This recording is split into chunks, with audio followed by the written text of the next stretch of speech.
Let me start by asking you a question. Have you ever given so much of yourself to others that you felt drained, empty, or even betrayed?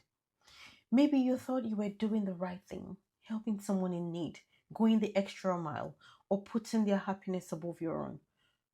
But what if I told you that your compassionate heart, without wisdom and boundaries, could be the very thing that destroys you? Now, don't get me wrong. Compassion is a beautiful gift from God. It's the heartbeat of Jesus himself.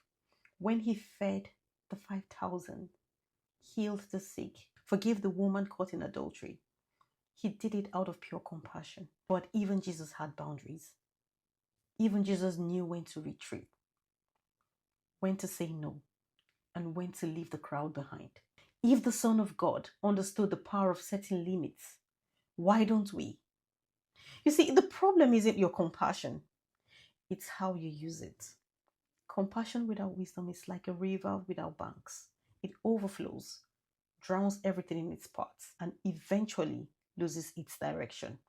Proverbs 4:23 warns us, guard your heart above all else, for it determines the course of your life. If you don't guard your compassionate heart with wisdom and boundaries, it won't break, it will shatter. Look, compassion can be a trap. You might think, but isn't it good to give and help others? Of course.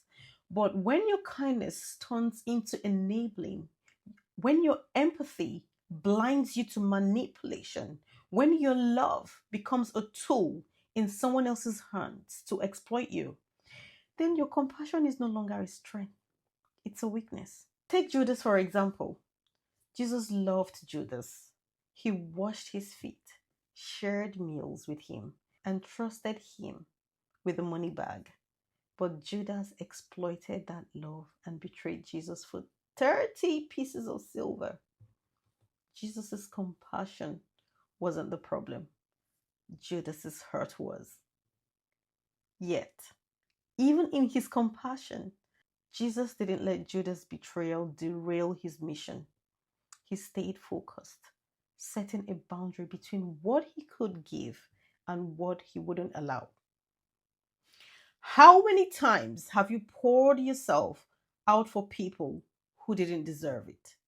People who took advantage of your kindness, and instead of seeing your heart as a gift, they saw it as a convenience. Let me tell you, not everyone deserves access to your heart. That might sound harsh, but it's the truth. Let me tell you something. The enemy uses compassion as a weapon. The enemy knows you are compassionate and he'll use it against you. He'll send people into your life that will drain you emotionally, spiritually, and even financially. He'll make you feel guilty for saying no, for standing up for yourselves, or for walking away from toxic relationships. But let me remind you, compassion without discernment can lead to your destruction. Jesus said in Matthew chapter 10, verse 16, behold, I send you out as sheep in the midst of wolves. Therefore, be wise as serpents and harmless as doves. Did you catch that? He didn't say, be compassionate and let everyone walk all over you. He said, be wise. Your compassion needs the guardrails of wisdom. Otherwise, you end up giving pieces of yourself to people who were never meant to have them. Sometimes, the most compassionate thing you can do is say no. No to being someone else's emotional clutch. No to pouring into people who refuse to pour back into you.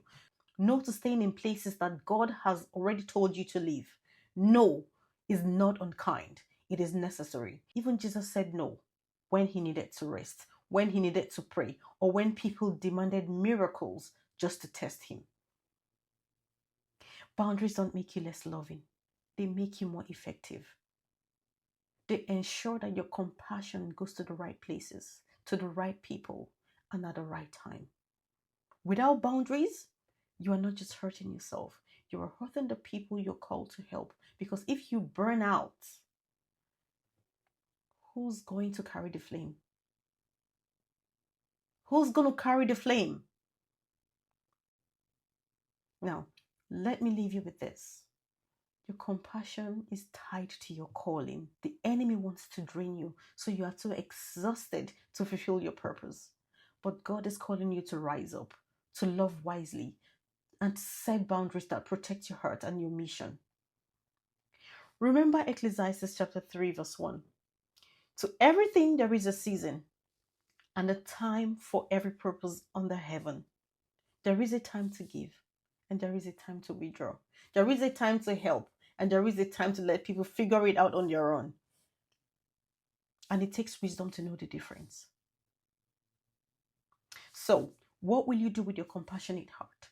Will you let it lead you to burnout, bitterness, and betrayal? Or will you let God guide it with wisdom and discernment?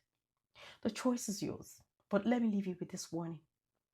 If you don't set boundaries for your compassionate heart, the world will set them for you. And trust me, they won't be in your favor. It's time to rise up. Guard your heart, love wisely, and never forget, compassion is a gift, but only when it's stewarded well. I hope this has helped someone today. Thank you for listening, and I hope to see you in my next video. Bye.